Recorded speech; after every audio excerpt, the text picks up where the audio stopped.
এই যে মা বাবা আপনারা মিলন অনুষ্ঠানে সেবা করে এসে আবার বসবেন, কিন্তু অনুরোধ যে কোনো একটা পালার মিলন না হওয়া পর্যন্ত দয়া করে কেউ যাবেন না।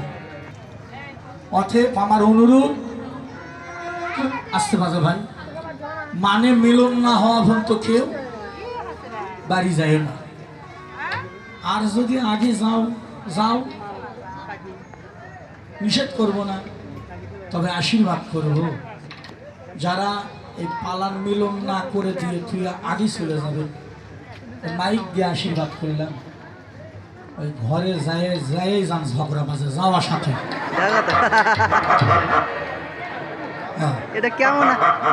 কেমন আশীর্বাদ? ভালো আশীর্বাদ আমি করবেন নাকি বাবা? ঘরে যায় যান ঝগড়া বাজে, দরজা তো খুলবি না। আরো ঠাকুর এই যে খালি আর বাসি লেগারে থাকো না, আর আমার কথা শুনো, আপেল কমলা ভালোই খাচ্ছ, পরের উপর খাও। তোমার তো আর ভিক্ষা করা লাগে না, কমিটির বাবুরা ভিক্ষা করছে, তুমি তো খাবা খাও। আমার কথাটা শুনো, এই যারা যারা বাড়ি তালা দিয়ে আইছে চাবি নিয়ে, খুব খালি আমার কথা, সকালবেলা আবার খুঁজে দিই, তালাও খুলবার ভাবি না আর ঘরে যাবার ভাবি না, সারা রাত তোমার কাছে বসে থাকি না। হরিবল হরিবল। মা, বোন, মাসিমা, পিসিমা, কথাটা যদিও রসের ঠাটে বললাম, কিন্তু কথাটা অতীব গভীর। এটা রসের ঠাটে বাহির দিয়ে ব্যাখ্যা করলাম, এখন ভিতর তত্ত্ব শুনে যান। ভক্তি শাস্ত্রে লেখা আছে, একজন ভক্তের নিকটে বসে থাকা আর ভগবানের নিকটে বসে থাকে একই কথা। হরিবল হরিবল। কথাটা সবার জন্য প্রযোজ্য। একজন ভক্তের নিকটে বসে থাকার ভগবানের নিকটে বসে থাকে একই কথা বাবা। তো দলিল নেই, ভক্তি শাস্ত্রে লেখা আছে। মায়েরা বোনেরা শুনে যাও, কিছু বাস্তব কথা শোনো। ভক্তি শাস্ত্রে লেখা আছে, সাধুগুরু বৈষ্ণবের বাজারে যদি একটা চোরও বসে থাকে, খুব সুন্দর কথাটা, সাধুগুরু বৈষ্ণবের বাজারে যদি একটা চোরও বসে থাকে, ও সাধু। বাজারটা তো সাধুরই বাজার,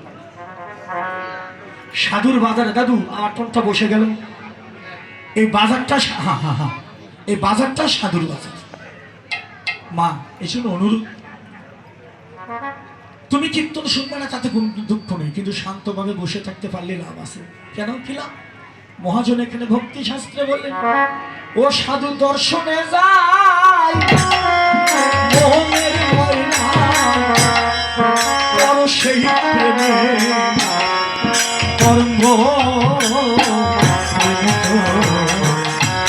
হলো না।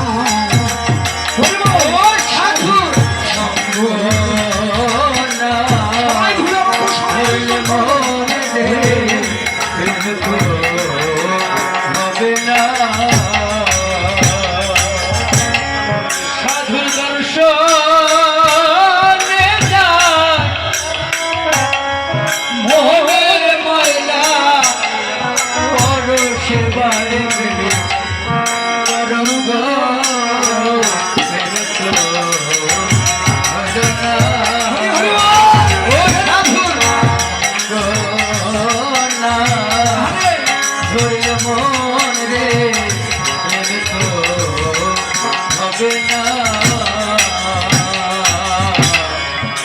সাধুর গুণ যাইরে বলা,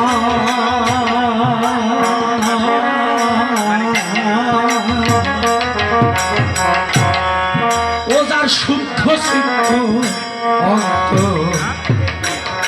রে, সাধুর গুণ বাবা বলা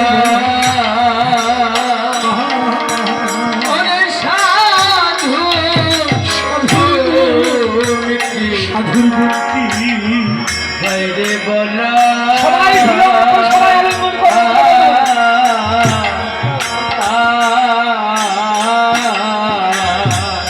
ও সাধু শুদ্ধ চিত্ত রে, ও সাধু রসে ভাসবে আবার রসে ডুবে, রস ছাড়া সাধু থাকে না। ও সাধু রসে ডোবে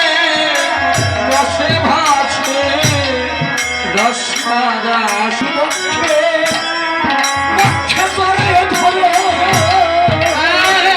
একবার শীতল পরাণ শীতল হবে ধরো ধরো সাধু ধরে ধরে সাধুকে ধরো ও তোমাদের সঙ্গ দিতে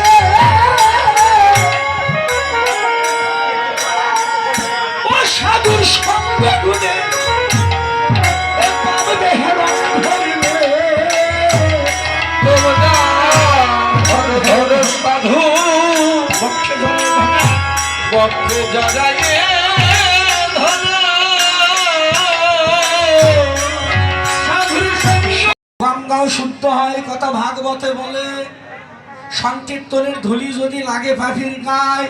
পুষ্পরথে সরে পাখি বৈকুণ্ঠেতে যায় ধুলি নয় ধুলি নয় এটাই গোপীর পদ রেণু এই ধুলি মেখেছিল আমার নন্দের বেটা কানু এজন্য কীর্তনে গেলে মাসুক করে বসে থাকা হয় না কীর্তন শুনবা চোখের জলে ভাসবা আশেপাশে সামনে পিছনে ডানে বামে ভক্ত বসে আছে হস্ত প্রসারিত করে সাধুর বৈষ্ণবের ধুলি মাখবা ভক্তকে বক্ষে জড়িয়ে ধরবা বলা যায় না তোমার পাশে যে মানুষটা বসা এই মানুষটা ভগবানও তো হইতে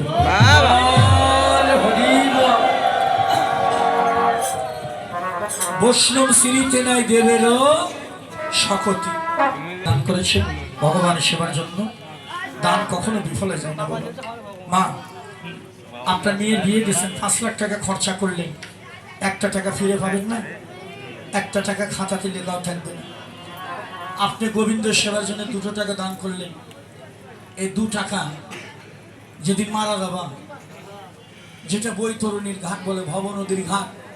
আর ইসলাম ধর্মে কোরআনে ওই ঘাটটার নাম লেখা আছে হলো ফুলছিরাদের ঘাট ঠিক আছে বাবা ওই ঘাটটার নাম হলো কোরআনে লেখা আছে ফুলছিরা একই ঘাট বৈতরণীর ঘাট ভব নদীর ঘাট ফুলছিরাদের ঘাট একই ঘাট এই টাকাটা আপনি আবার ওই পার ঘাটে সুদ আসলে ফিরে পাবেন দান কখনো বিফলে যায় না তাই অনেক মা বাবারা আসরে বসে আছেন আপনারাও জানেন আমার এই গ্রামবাসীরা অত্যন্ত গরিব কাঙ্গাল দিনহিক দরিদ্র ভিক্ষার অনুষ্ঠান এটা তাই আপনারা যখন আসর ত্যাগ করে চলে যাবেন যাই যা পারবেন যে অফিসে বাবারা বসে আছে একটু তাদের হাতে তুলে দিয়ে যাবেন এই টাকাটা তারা খাবে না মা এই টাকাটা ভক্ত সেবা সাধু সেবায় লাগাবে আর ভক্তের সেবা ওটাই ভগবানের সেবা বলে হরি বল হরি বল হরি বল ভগবানকে আলাদা করে খুঁজলে কোথাও পাবা না বাবা ভগবানকে যদি পেতে চাও তার আগে ভক্তের সঙ্গ করো ভগবানের যদি কেউ সেবা দিতে চাও আগে ভক্তের সেবা আগে দাও ভগবান নিজে কইছেন আর ওখানে আমাকে ভালোবাসার দরকার নেই আমার যদি কেউ ভালোবাসতে চাই দরকার নেই আমার আগে আমার একজন ভক্তরে যেন ভালোবাসে নারদ আমার যদি কেউ সেবা দিতে চাই দরকার নেই আমার আগে যেন আমার একজন ভক্তের সেবা দেয় নারদ আমার যদি কেউ বক্ষে জড়াই ধরতে চাই দরকার নেই আমার আগে যেন আমার একজন ভক্তের বক্ষে জড়াই নারদ আমার চরণধুলি যদি কেউ মাখতে চাই দরকার নাই আমার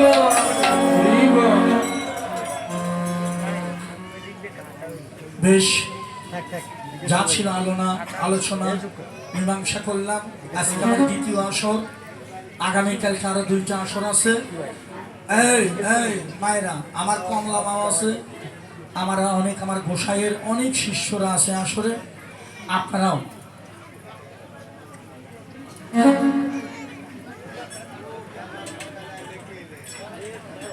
আপনারা অনেক প্রায় মানুষই গুরু ধরা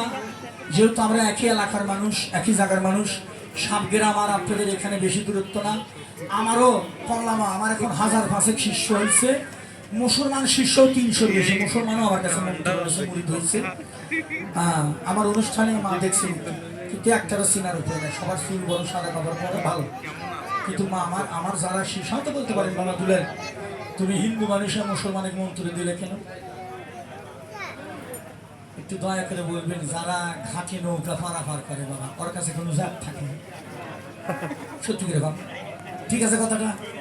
ও সব গরিব ধনী মুসি মেতর সবাইকে অন্য নৌকায় পার করে বাবা আমি আসলে বলে গেলাম কমলাম একটা কথা মনে রাখবে সবার জন্য কথাটা গুরু হলে একটা